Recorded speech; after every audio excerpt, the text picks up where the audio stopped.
In today's video, we're going to be taking a look at Thomas Nelson's Alexander Maclaren Study Bible.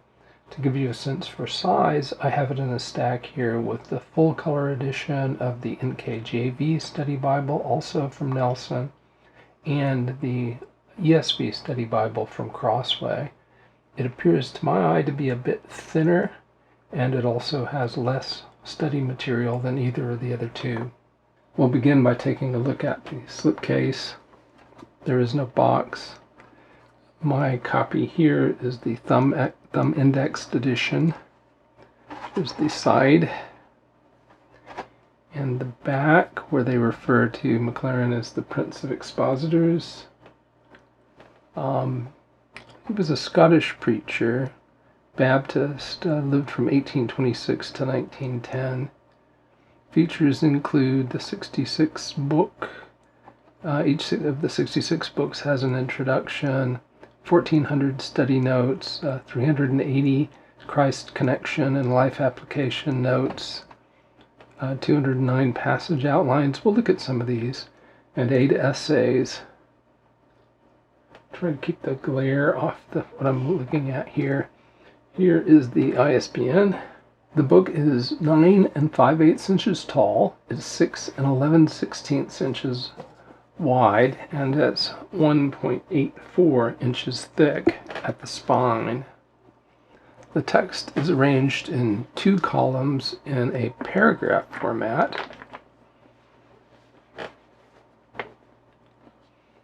Each column is 54 millimeters wide. There are about 40 characters per line, and as many as 58 lines in a column.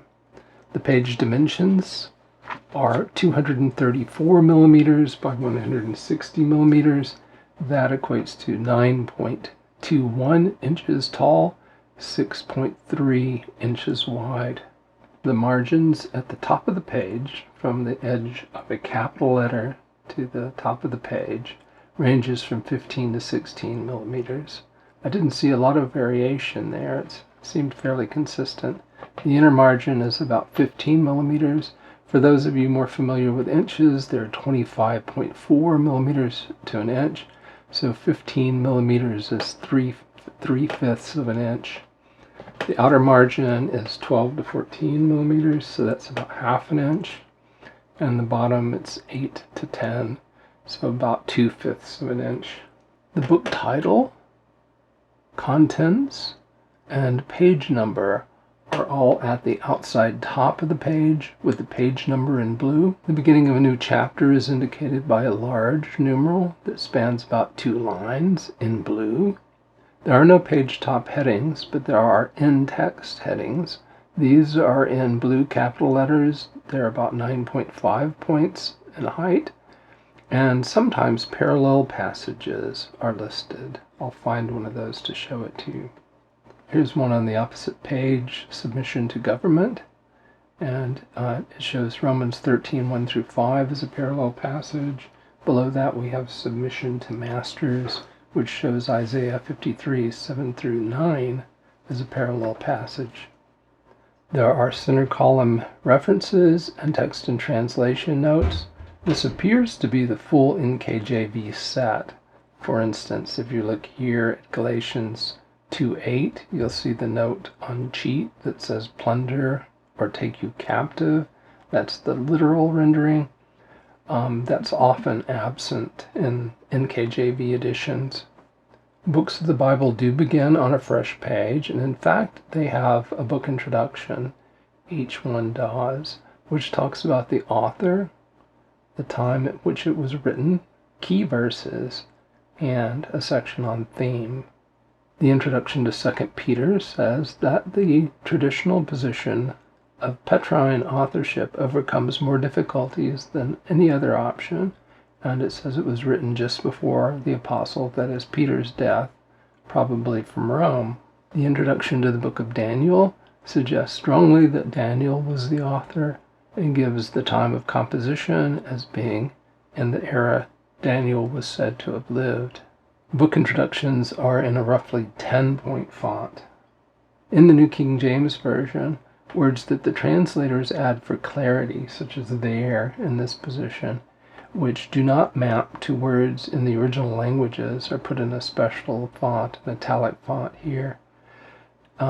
Pronouns for deity are in capital letters in the New King James Version, as we see here, and Joseph and his mother did not know it. In this edition, the words of Christ, such as peace to you here, are in black ink. They are not in red. There are no special symbols to indicate how to pronounce words. Looking here at Joshua chapter 15 at the list of place names.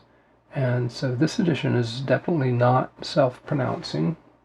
The New King James Version uses the traditional LORD, all in caps, with ORD in smaller caps, for Yahweh or Jehovah, rather than transliterating the word and printing Yahweh or Jehovah in the text. I've back illuminated a page here in hopes that you'll be able to see that it is line matched. The print from the opposite page overlays the print from this side, so they're lined up. The comfort print font in the text is advertised as 9-point. What I do is I compare it to Times New Roman and look at the uppercase and the lowercase letters separately. This uppercase letter, this M, compares favorably to a Times New Roman 8.5-point uppercase M. The lowercase letters are very close to a 10.5-point font in Times New Roman. This is pretty typical with Bible fonts. They often have the capitals shorter and the lowercase letters larger to make it easier for you to read. I also measured the line height, that is the distance from baseline to baseline, and the value there is 3.63 millimeters, which equates to 10.3 points.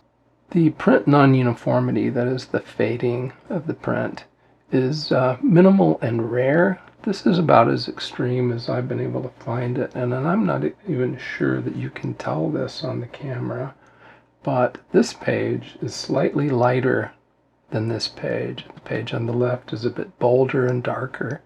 They are both highly readable. I wanted to show you a close-up look at the font.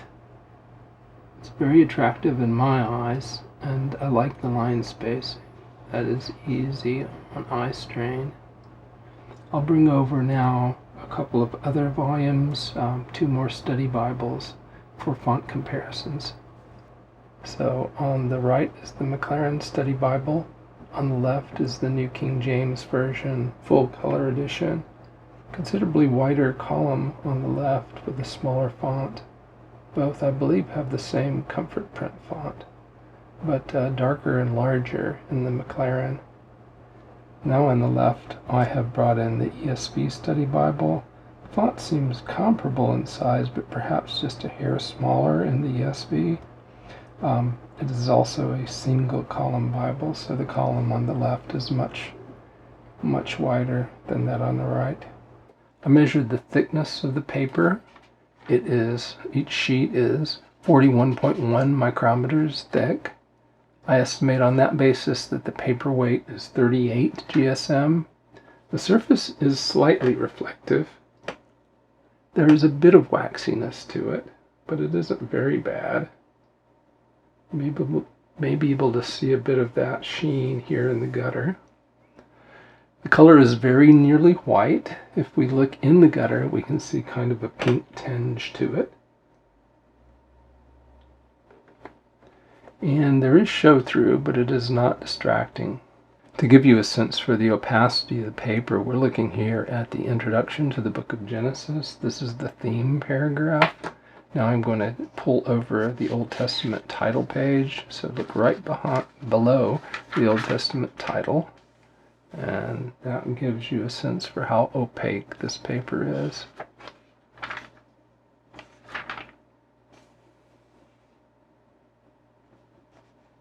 The volume has various kinds of notes: page bottom study notes, Christ connection notes, life application notes, and passage outlines, as well as 8 essays. But we'll look at those later. Right now we'll continue our flyover of the volume and look at the material on the back. So the book of Revelation ends after that, we're almost there, we have a bibliography, I believe. It's the very next thing. Yeah, we have a bibliography related to Alexander Maclaren. An index of features. This is 4 pages in 2 columns in about a 9.5 point font. So in each book it tells you where the Christ connections, life applications, and passage outlines are. It does not mention the essays, which is kind of curious. I think that's an oversight. But in this review I will show you where the essays are in the volume. The Concordance is the tab for the Concordance is the only one that I've noticed any issue with. This page right before the tab was glued underneath the tab, so it tore a bit when I pulled it apart. The index of features is followed by an NKJV Concordance. Uppercase letters are about 8.5 points. Lowercase letters are more like 9.5 points. It's in 2 columns, 389 pages. I didn't count them, but Nelson says that there are over 6,200 of these words. Also, they have phrases and proper nouns here. And the context lines, there are 37,500 of those. So when we get to the end of the Concordance, we have 6 pages of Bible paper. So that's 3 sheets, it should be. Yes, 3 sheets. The last of them has a note concerning the text. So that's about this comfort print typeface. Then we have 7 color maps on 8 pages. These are fairly low detailed maps with subdued colors, and they're kind of shiny, so they are very reflective. It's a map of Paul's missionary journeys, divided in the middle. The maps do not go into the gutter. We have a heavy page, which is the decorated liner. So the blue decorated liner. The Bible features patterned gold page edges. I've seen those in at least one other Bible before, maybe 2 or 3. So that's what the page edges look like. Blue and white head and tail bands. Those are very easy to see there, I think. 2 ribbon markers. 1 light blue, 1 gold. These ribbon markers are 9.5 millimeters or 3/8 of an inch wide, 32 centimeters long, and they do come out nicely at the corner, so they're perfectly functional. Have enough distance there to be able to grab onto the ribbon. Let me tuck that back away. Okay. The blue leather soft cover has edge stitching, and a nice decorated pattern on the surface as well. There are no raised hubs. It does say Alexander Maclaren Study Bible here, and it has the little Thomas Nelson house there. Some parallel gold lines. The binding is sewn. The stitching is very visible in several places.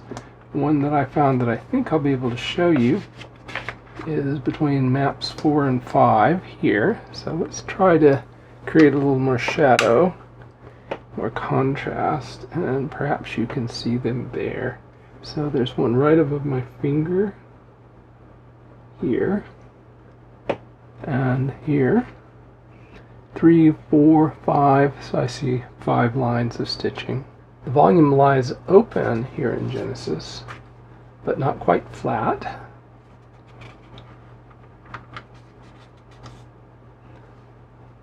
The print does seem to drop away from the eye into the gutter. So as we go deeper into the volume, you will find places where if your eyes are old and your depth of focus is very shallow, as happens with age, you may have to adjust the page to make it more flat. So if I want to read the page on the left, I may need to press it flat, and the same when I get to the page on the right. As we enter the volume from the front, we see the decorated paper liner again with a presentation page. There are title and copyright pages. First title page, second title page, and then we see the copyright page. And I wanted to show you the printing information at the bottom of the page. So on the right you see the far right you see the number 1, and then the far left you see the number 25. So this is the first printing in 2025, and it is printed in China. It's a very nice printing in China, I think. It's very even, very bold, highly readable, and very good paper. Contents, 66 books. We see the bibliography, index of features, and NKJV Concordance listed here at the bottom of the page. We've looked at those already. A very short one-page preface to the New King James Version. Abbreviations used for the books of the Bible. Introduction, Meet the Prince of Expositors. So this is about Maclaren. Tells very little about his life in essentially the second paragraph there. So it's not a detailed biography, and hopefully that's clear enough that you can read that if you please. I call him the Prince of Expositors. Blank page on the left, Old Testament cover page, title page, the introduction to Genesis, which we saw earlier, and you are in Genesis. We saw in the box, or rather the slipcase, that there are 1,400 study notes, 380 Christ connection notes, 380 life application notes, 209 passage outlines, 8 essays. We'll look first at a few of the study notes just to give you a flavor for them. So in this page, which has Genesis chapter 8, 3 on it, there's one for 3, 1 through 5, one for 3, 5 through 8. So 5 through 8 note addresses the serpent's promise that if you eat of the tree, you will be like God, knowing good and evil. The note says the promise of knowing good and evil was indeed kept, but instead of its making the sinners like gods, it showed them that they were like beasts. To know evil was no doubt a forward step intellectually, but to know it by experience and as a part of themselves necessarily changed their ignorant innocence into bitter knowledge, and conscience awoke to rebuke them. Moreover, sin broke familiar communion with God, turned him into a fear and a dread, see Deuteronomy 2:25, and sent the guilty pair into ambush. On the page where Isaiah 11 begins, we have 2 notes. One has to do with the shoot. There shall come forth a rod from the stem of Jesse, and a branch shall grow out of his roots. So 11:1. And then there's one on 11:6 through 9 that talks about wolves lying down with lambs, and leopards lying down with young goats, and calves and young lions and fatlings together, and a little child shall lead them. The note says the picture is not to be taken as a mere allegory, as if lions and wolves and snakes meant bad men, but it falls into line with other hints in Scripture which trace the hostility between man and the lower creatures to sin, and shadow a future when the beasts of the field shall be at peace with thee. So that suggests, to me at least, that Maclaren may have been a premillennialist. There are no notes here in Daniel 9 on the 70 weeks passage. Likewise, I see no note here on the millennial passage in Revelation chapter 20. These are the 2 footnotes on 1 Thessalonians chapter 4, the end of which talks about the comfort of Christ's coming, when the Lord will return and we will meet the Lord in the air. And the second of these notes does talk about the comfort and assurance of the perfect reunion of the saints who sleep in Jesus and of the living, and the perfect blessedness of both wings of the great army. So let's just look through the book of Romans and see what footnotes we have here. So none on the first page. There's one on the second page on 2:28 through 29. On the third page, we have one on 3:23 through 26. We have none on the fourth page. Fifth page, we have one on 5:3 through 4. None on the next page on the left. None on the page on the right. We do have a Christ connection note there. We'll talk about those in a moment. We have one on chapter 8, 38 through 39.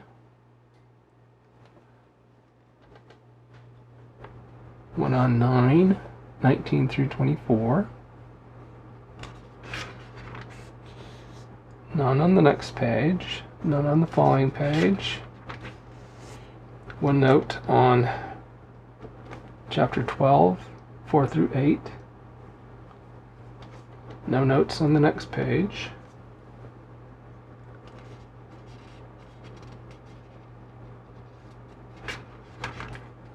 One note on 14, 13 through 23. One note on 15, 13.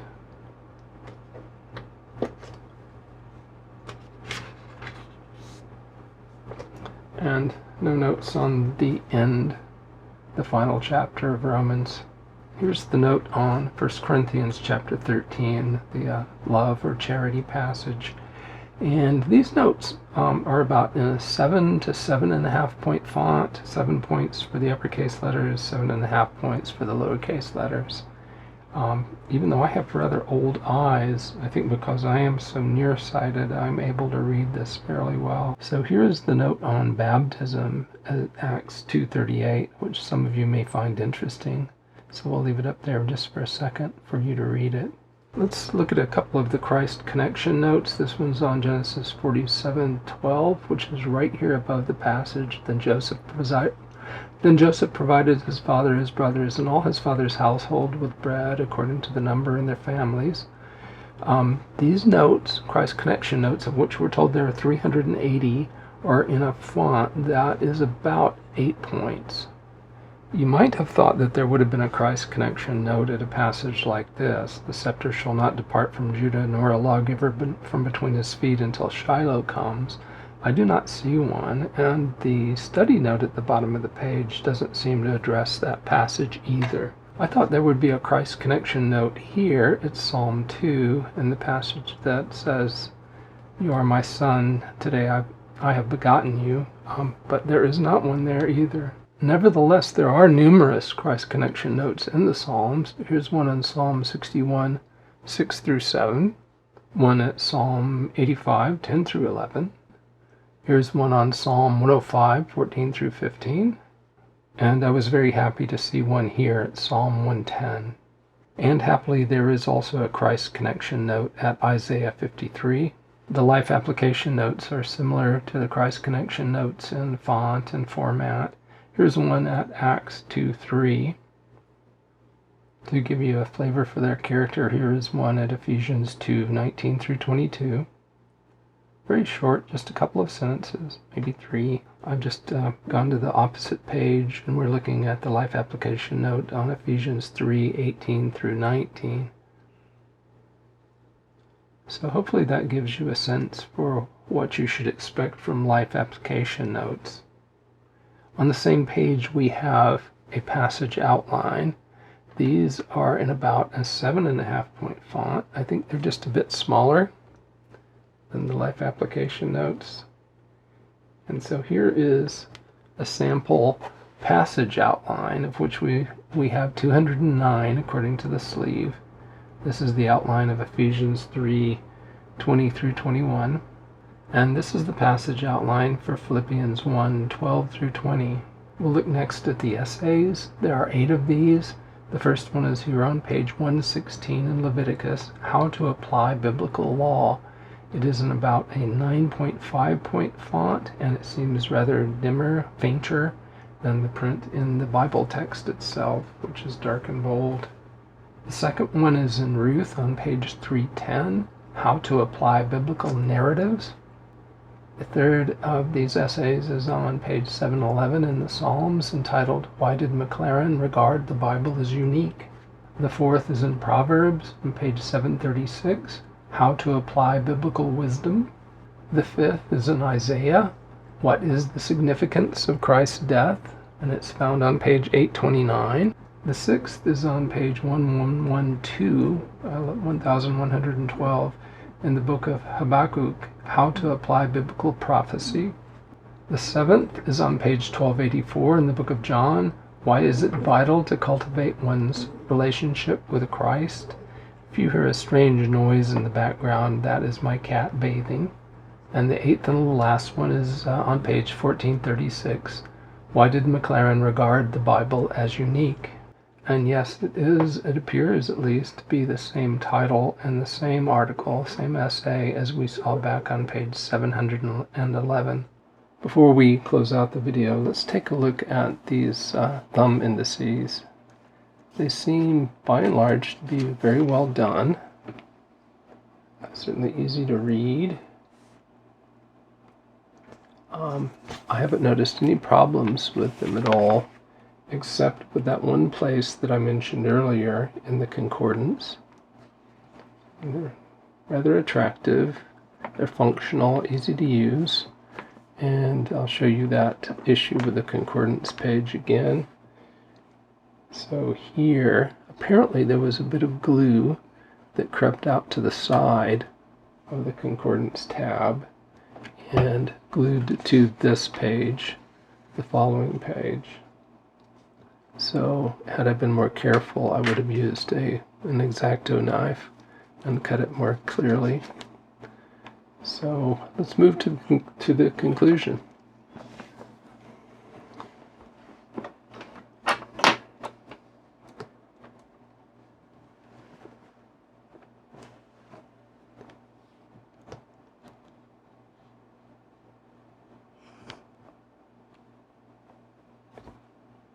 Well, I think we'll begin to draw the video to a close.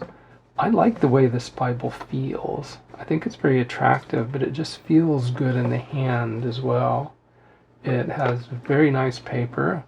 The sheen I haven't found to be troublesome at all, and I really like the print. It's nice, and it's large enough for me, and it seems to be printed fairly well. Page on the left here that I just opened to at random is a little lighter than the page on the right, but I don't think there's any issue with reading that on the left at all. It doesn't seem to fade across the page, left, right, up, down.